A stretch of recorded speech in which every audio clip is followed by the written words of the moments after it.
ഈ ആധുനിക യുഗത്തിൽ നാമൊക്കെ ജീവിക്കുമ്പോൾ സമ്പാദ്യവും നിക്ഷേപങ്ങളുമൊക്കെ നമുക്ക് ആവശ്യമാണ്. പണമില്ലാത്തവൻ പിണമാണെന്നൊക്കെ പഴമൊഴി നാം കേട്ടിട്ടുണ്ട്.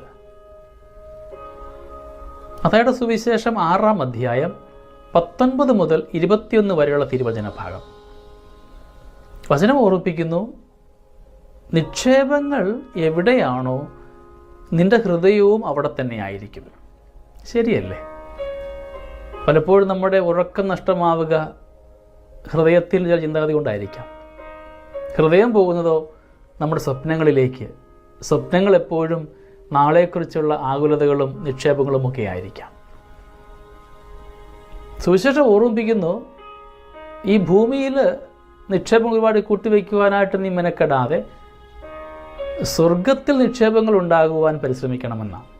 ഇവിടെ വേണ്ട എന്ന അർത്ഥത്തിലല്ല കേട്ടോ. നന്മയുടെ നിക്ഷേപങ്ങളൊക്കെ സ്വർഗത്തിലായിരിക്കണം.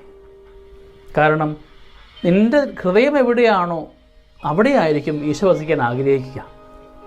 നീ ഭൂമിയുടെ വ്യാപാരങ്ങളിൽ മാത്രം ഇങ്ങനെ മുഴുകി ജീവിക്കുമ്പോൾ, നശ്വരതയിലേക്ക് മാത്രം ഒരുപാട് ചിന്തിക്കുമ്പോൾ നിനക്ക് ആവശ്യമായ പലതും നീ നഷ്ടപ്പെടുത്തുന്നുണ്ട്.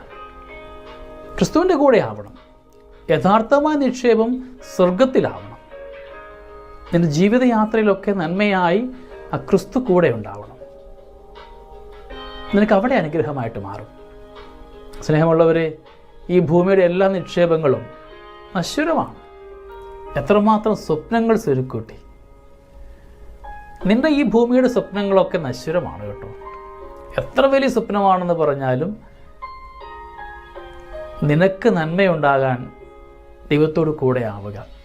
നിന്നെ കാക്കുന്ന, നിന്നെ കാത്തുപരിപാലിക്കുന്ന ആ ദൈവസന്നിധിയിലാവട്ടെ നിന്റെ നിക്ഷേപങ്ങൾ. നൈമിഷികമായ കുറവുകളൊക്കെ ഉണ്ടാവാം. അതിനപ്പുറത്തേക്ക് നിന്നെ കാത്തുപരിപാലിക്കുന്ന ഒരു ദൈവ സാന്നിധ്യമുണ്ട്, സംരക്ഷണ വലയമുണ്ട്, കാവൽമാലാഖമാരുടെ കൃപയുണ്ട്. നിക്ഷേപങ്ങൾ സ്വർഗത്തിലാക്കി ജീവിതം പുണ്യങ്ങളോടുകൂടെ ആയിക്കൊള്ളട്ടെ. പുണ്യങ്ങൾ നിറഞ്ഞ ജീവിതമാകുമ്പോൾ അവിടെ അനുഗ്രഹമുണ്ടാകും.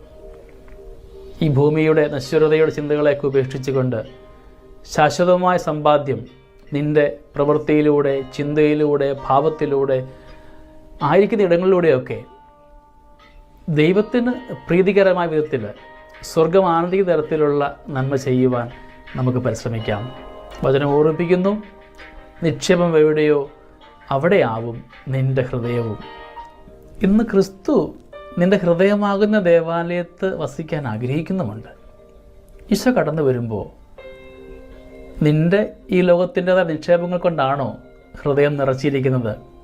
അല്പമെങ്കിലും ഇടം ഈശോയ്ക്ക് കടന്നു വരാനുള്ള സാധ്യതയുണ്ടോ അതിൻ്റെ ഹൃദയത്തിൽ എന്നുകൂടെ ധ്യാനിക്കാം. ഈശോയ്ക്ക് ഇടം കൊടുത്തുകൊണ്ട് അനുഗ്രഹമാകുവാൻ, നിക്ഷേപങ്ങളൊക്കെ തുരുമ്പെടുക്കാതെ അനുഗ്രഹമാകുവാൻ, അനുഭവിക്കുവാനുമുള്ളതാകുവാൻ നമുക്ക് ക്രിസ്തുവിൻ്റെ കൂടെ ആവാം. ദൈവം അനുഗ്രഹിക്കട്ടെ. നമ്മുടെ കർത്താവ് യേശു മിശിഹായുടെ കൃപയും പിതാവായ ദൈവത്തിൻ്റെ സ്നേഹവും പരിശുദ്ധാത്മാവിൻ്റെ സഹവാസവും നമ്മുടെ കൂടെ എന്നും ഉണ്ടായിരിക്കട്ടെ, ഇപ്പോഴും എപ്പോഴും എന്നേക്കും. ആമേൻ.